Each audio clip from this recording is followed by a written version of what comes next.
कभी ऑटो चलाता था, वो आज अगर 8,000 करोड़ 10,000 करोड़ का मालिक है, लगातार विधायक है, उसके बच्चे ट्रांजैक्शन किए हैं। और ईडी ऐसे भारत सरकार की संस्था है, छोटे मोटे मामले में हाथ नहीं डालती। जब तक बहन पुख्ता सबूत नहीं मिल जाएगा तब तक ईडी सीबीआई नहीं लगाई जाती है। सबने तुका किसी मामले में ये लोग सही नहीं, चाहे मुंबई पुलिस हो, चाहे महाराष्ट्र सरकार हो, चाहे वो संसद से भेजे हों अर्णब गोस्वामी के खिलाफ, किसी मामले में टीका नहीं। हर मामले में कोर्ट ने इनकी लताड़ लगाई है, लेकिन ईडी ने गिरफ्तारी किया है तो इसमें सजा होगी। यह विधायक और विधायक का पूरा परिवार जेल जाएगा, चाहे या कितना भी समय मांग ले, सम्मन मांग ले।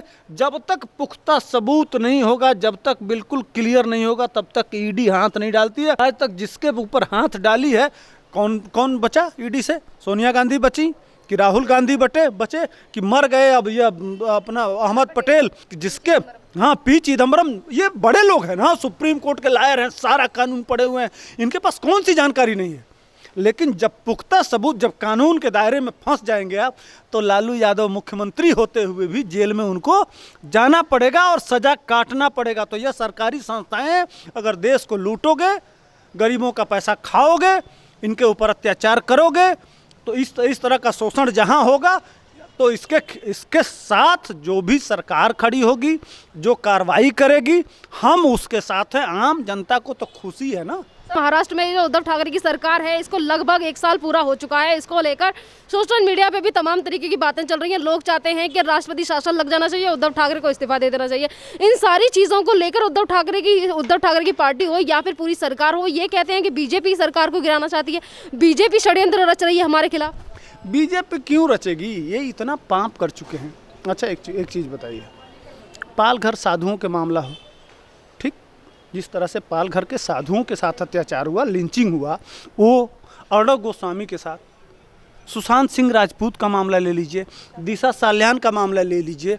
महाराष्ट्र में 25,000 लोग, ऑन रिकॉर्ड गूगल पे चले जाइए, 25,000 लोग आत्महत्या कर चुके हैं इस निकट 6 महीने में।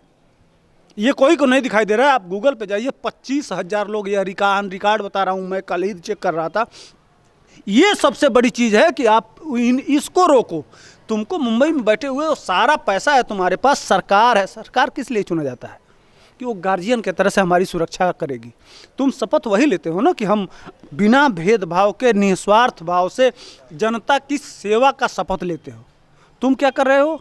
एक मीडियाकर्मी, एक कलाकार, ठीक, सेनाकर्मी, इन लोगों के पीछे, मैंने 7-8 महीना हो गया, पूरा लॉकडाउन निकल गया, अर्णब गोस्वामी बनाम महाराष्ट्र सरकार। दूसरा कुछ दिखा महाराष्ट्र सरकार की? कोई कार्रवाई, कोई काम, कोई विकास का काम, कोई मुद्दा अगर कोई हो तो जरा किसी मराठी भाई से, महाराष्ट्र के नेताओं से ही पूछता हूँ मैं, संजय राउत से पूछता हूँ, पूछता है एक आम नागरिक, पूछता है भारत के माध्यम से, मैं पूछता हूँ भैया अपना दूसरा कोई काम बता दो। अर्णब गोस्वामी और ये जो दिशा साल्यान और सुशांत सिंह राजपूत, इसके अलावा कोई डेवलपमेंट जो जनता मन में जाती है, जो वोट देती है, संकल्प लेती है कि हमारा डेवलपमेंट, हमारी सुरक्षा, हमारा विकास और हमारे जो भी गरीबी से संबंधित, मैंने जो भी मुद्दे हैं, जो हमारा कठिन काम है, मूलभूत सुविधा है, उसके लिए हम सरकार चुन रहे हैं, उस तरह का एक काम तो बता दो। इस कोरोना की महामारी में सबसे ज़्यादा मौत तुम्हारे मुंबई में हुई, सबसे ज़्यादा कोरोना के मरीज वहाँ मिले, सबसे ज़्यादा सब कुछ दुर्घटनाएं वहाँ। अगर जनता की तरफ से जो सवाल उठ रहे हैं, मैं उस पर भी आपसे पूछना चाहती हूँ। जैसे कि उद्धव ठाकरे ने ये कहा कि आप हमारे पीछे पड़ोगे तो हम तुम्हारे पीछे हाथ धो के पड़ जाएंगे। लोगों का सवाल ये है, जनता ये जानना चाहती है, क्या महाराष्ट्र में और काम नहीं है जो महाराष्ट्र सरकार को, उद्धव ठाकरे को करना चाहिए, इस सिवाय इस दुश्मनी के निकालने के? अगर ईडी जाँच करती है तो बीजेपी के पीछे पड़ जाते हैं कि बीजेपी पोल खोल रही है, बीजेपी सरकार गिराने की कोशिश करी, या फिर हम उनके पीछे पड़ जाएंगे। इसके अलावा जिस चीज़ के लिए आप सरकार में आए हो, जिस चीज़ के लिए आपने सत्ता हासिल की है, वो काम कब करोगे? ये जनता का सवाल है। यही तो मैं कह रहा हूँ बहन कि तुम जनता की बात कब करोगे? अरे तो जनता की बात करेंगे भी कैसे? जब अजीत पवार से जनता ने कहा कि एक जगह गए थे, वहाँ पानी की बड़ी दिक्कत थी, 100 मीटर नीचे पानी चला गया था कुएं में, तो लोग कहे कि पानी के लिए हम लोग मर रहे हैं। वहाँ औरतें उतर रही थी 100 मीटर, चूँकि एक औरत पुल उसके नीचे गहराई में उतरी और वहीं उसको बच्चा हो गया, पानी की इतनी दिक्कत थी। तो अजीत पवार ने जानते, ये जहां इस तरह के मंत्री और इस तरह के नेता और इस तरह के विचार रखे हुए हैं, चूंकि धन की कमी नहीं है, बड़े लोग हैं, पैसा देके खरीद लेना है, दारू पे बिक जाते हैं, वोट खरीद लेना है, इनको जनता से क्या मतलब है? और जनता की स्थिति होते हैं तो इस तरह के शब्द होते हैं। ये अजीत पवार के शब्द है, जाके गूगल पे, यह पब्लिक डोमेन में है, पब्लिक डोमेन की बात कर रहा हूँ मैं। जहाँ इस तरह के नेता हैं, इस तरह के मंत्री हैं, इस तरह के विचारक हैं, उनसे क्या उम्मीद करती हैं? वो जनता की सेवा करेंगे? वो अपनी दुश्मनी निकाल रहे हैं। जो एक बार कोई फेसबुक पे लिख देगा, कोई ट्विटर पे लिख देगा, कोई कहीं लिख देगा एक बार सरकार के खिलाफ, उसको ले जाके हम हरियाणा से पकड़ के ले जा रहे हैं, पता नहीं कहाँ कहाँ से ले जा रहे हैं। कुंटल कुंटल भर मोदी के खिलाफ रोज़ लोग लिखते हैं, रोज़ गाली देते हैं। अभी मैं वहाँ था, अभी वहाँ मैं चौराहे पर चर्चा चल रहा था, वो एक आदमी था, वो मोदी को जी भर के गाली दिया। मैंने कहा कि कोई बात नहीं, बोलने की आज़ादी है, बोलो, अपना काम करो, लेकिन अब पत्रकारों के पीछे पड़ेंगे। अगर वो आदमी बैठ के महाराष्ट्र में उनको आईना दिखा रहा है, चाहे वो पालघर का मामला हो, सुशांत का मामला हो, चाहे दिशा सालियान का मामला हो, भैया, और ये कह रहे हैं कि अब अभी कल ही उत्तर प्रदेश में एक मामला वो आया है, ये लव जिहाद को लेके वहाँ कानून बना है, उसको लेके वो कह रहा है संजय राउत की बिहार बनाए पहले। बिहार तुम्हारा बाप है क्या? बिहार से तुमको क्या लेना देना है? बिहार ने तो दिया था सुशांत सिंह राजपूत के मामले में कि चलो सीबीआई जांच करा लो, क्यों नहीं कराए? बिहारी आए तो थे, बिहार की पुलिस आई थी ना उस समय बिहार का सिद्धांत। अब इस समय बिहार दिखाई दे रहा है कि बिहारी तुम्हारे बाप हैं, बिहार के हिसाब से चलता है महाराष्ट्र, तो हट जाओ। तमाम बिहार के नेता हैं वहाँ, उन्हीं को मुख्यमंत्री बना दो। तुम्हारी औकात, जब तुम बिहार देख के चलना है तो हटो, गद्दी छोड़ो, हम बिहारियों को बुला लो, हम बिहारी वहाँ के मुख्यमंत्री बनकर दिखाओ, देखो कितना बढ़िया सरकार चलाते हैं हम। ये सवाल है कि जितनी तरीके से महाराष्ट्र सरकार का जो रवैया रहा है, उसके बाद जनता, एक तरफ का जो जनता का आक्रोश है वो ये कह रहा है कि महाराष्ट्र में राष्ट्रपति शासन लगना चाहिए। एक तरफ उद्धव ठाकरे हैं जो बदले की भावना से वहाँ पे मुख्यमंत्री बने बैठे, ये कहते हैं कि बीजेपी के पीछे हम हाथ धो के पड़ जाएंगे, और दूसरी तरफ वो ये कहते हैं कि हमें आने वाले सालों में कोई भी नहीं हटा सकता महाराष्ट्र की गद्दी से। बीजेपी की सरकार के पीछे क्या पड़ेंगे? सोनिया और मनमोहन सिंह जब वो मुख्यमंत्री थे, बीजेपी, यही नरेंद्र भाई मोदी मुख्यमंत्री थे, और यह सारी सरकारी संस्थाएं जो आज तुम कह रहे हो तुम्हारे पीछे लगाने की बात थी, तो सारी संस्थाएं लगी हुई थी। और दूध के तरह से, जिस तरह से शेर चीर के जंगल से निकलता है, उस तरह से नरेंद्र भाई मोदी और यही अमित शाह चीर के निकल गए उस सारी जांचों से। गुजरात में जो भी हुआ था उसको जांच से, और यही सोनिया गांधी ने अपनी पूरी टीम लगा दिया था, सब कुछ लगा दिया था, सब कुछ। लेकिन सही था तो सही था।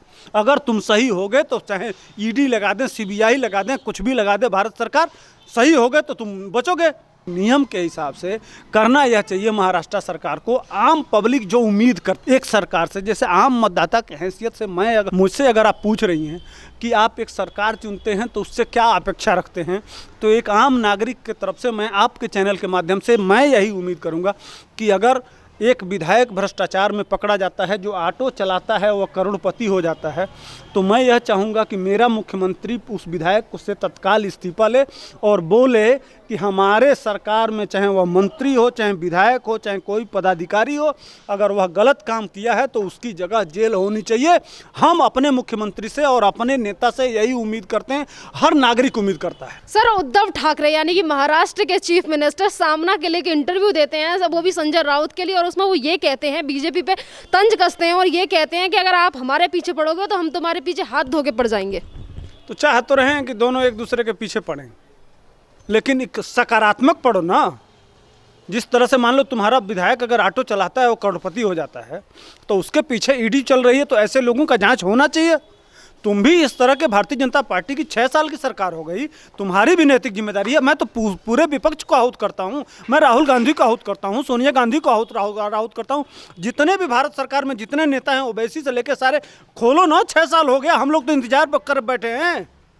ले जाओ सुप्रीम कोर्ट में, घेरो मोदी को। मोदी तो खुद कह रहे हैं कि मेरे कच्चे चिट्ठे निकालो, उनके मंत्री कह रहे हैं।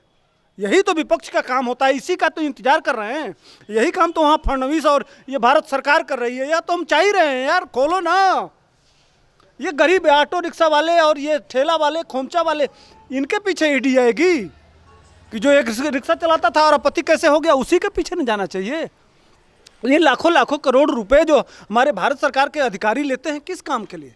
इसी भ्रष्टाचार के लिए, इसी अत्याचार के लिए, इसी पापाचार के लिए, इसी दुराचार के लिए। उनका दूसरा कोई काम नहीं है। उनको भारत सरकार मूंगफली फोड़ने के लिए नहीं रखी है, उनका यही काम है। इसी तरह के लोगों को, अब तो आपके तरह से, आपके जैसा चरित्र तो है नहीं, क्या पढ़ो गोस्वामी 2 साल पुराना केस ला के और ज़बरदस्ती लाद के उसको बगैर चप्पल का उठा ले जाइए, कोई नियम कानून नहीं, वो बेचारी वो कंगना रनौत कहाँ है, उसका घर तोड़ दीजिए, वो दिखाई देता है कि हाँ आप क्या कर रहे हैं। लेकिन अगर सकारात्मक रूप से आते हैं, आप यह बयान देते हैं और कहते हैं कि मैं भी भाजपा का पोल खोलूँगा, तो आपका स्वागत है, कहीं कोई दिक्कत नहीं है, जनता आपके साथ होती, लेकिन न्याय के साथ। सर यहाँ पर सवाल ये भी है कि अगर ईडी इनसे जांच कर रही है, जैसे कि प्रताप सरनायक के घर पे 2 बार रेड पड़ चुकी है, उनसे पूछताछ चल रही है, अगर ईडी अपना काम कर रही है, तो इसमें हमेशा ये क्यों लगता है, शिवसेना की तरफ से ये क्यों कहा जाता है कि बीजेपी करा रही है? क्या ईडी और शिवसेना, ईडी और बीजेपी मिले हुए हैं इनकी नज़र में? भारत सरकार के कर्मचारी, जब एक कर्मचारी शपथ लेता है तो क्या लेता है कि मैं संविधान, हर जो सरकारी कर्मचारी होता है उसका जो आईना होता है वो होता है संविधान। वह संविधान का शपथ लेता है, उस कानून का शपथ लेता है, वह किसी सरकार का शपथ नहीं लेता है, किसी पॉलिटिकल पार्टी का शपथ नहीं लेता है। ईडी का अपना काम है, ये लोग गलत तरीके से ट्रांजैक्शन किए हैं, जो साफ साफ दिखाई देता है। जो कभी ऑटो चलाता था वह आज अगर 8,000 करोड़ 10,000 करोड़ का मालिक है, लगातार विधायक है, उसके बच्चे ट्रांजैक्शन किए हैं। और ईडी ऐसे भारत सरकार की संस्था है, छोटे मोटे मामले में हाथ नहीं डालती। जब तक बहन पुख्ता सबूत नहीं मिल जाएगा तब तक ईडी सीबीआई नहीं लगाई जाती है। चाहे सबने तुका, किसी मामले में ये लोग सही नहीं, चाहे मुंबई पुलिस हो, चाहे महाराष्ट्र सरकार हो, चाहे वो संसद से भेजे हों अर्णव गोस्वामी के खिलाफ, किसी मामले में टीका नहीं, हर मामले में कोर्ट ने इनकी लताड़ लगाई है। लेकिन ईडी ने गिरफ्तारी किया है तो इसमें सजा होगी। यह विधायक और विधायक का पूरा परिवार जेल जाएगा, चाहे यह कितना भी समय मांग ले, सम्मन मांग ले। जब तक पुख्ता सबूत नहीं होगा, जब तक बिल्कुल क्लियर नहीं होगा, तब तक ईडी हाथ नहीं डालती है। आज तक जिसके ऊपर हाथ डाली है, कौन बचा ईडी से? सोनिया गांधी बची कि राहुल गांधी बचे कि मर गए अब ये अपना अहमद पटेल, जिसके हाँ पी चिदम्बरम, ये बड़े लोग हैं ना, सुप्रीम कोर्ट के लायर हैं, सारा कानून पढ़े हुए हैं, इनके पास कौन सी जानकारी नहीं है। लेकिन जब पुख्ता सबूत, जब कानून के दायरे में फंस जाएंगे आप, तो लालू यादव मुख्यमंत्री होते हुए भी जेल में उनको जाना पड़ेगा और सजा काटना पड़ेगा। तो यह सरकारी संस्थाएं, अगर देश को लूटोगे, गरीबों का पैसा खाओगे, इनके ऊपर अत्याचार करोगे, तो इस तरह का शोषण जहां होगा, तो इसके साथ जो भी सरकार खड़ी होगी, जो कार्रवाई करेगी, हम उसके साथ हैं। आम जनता को तो खुशी है ना।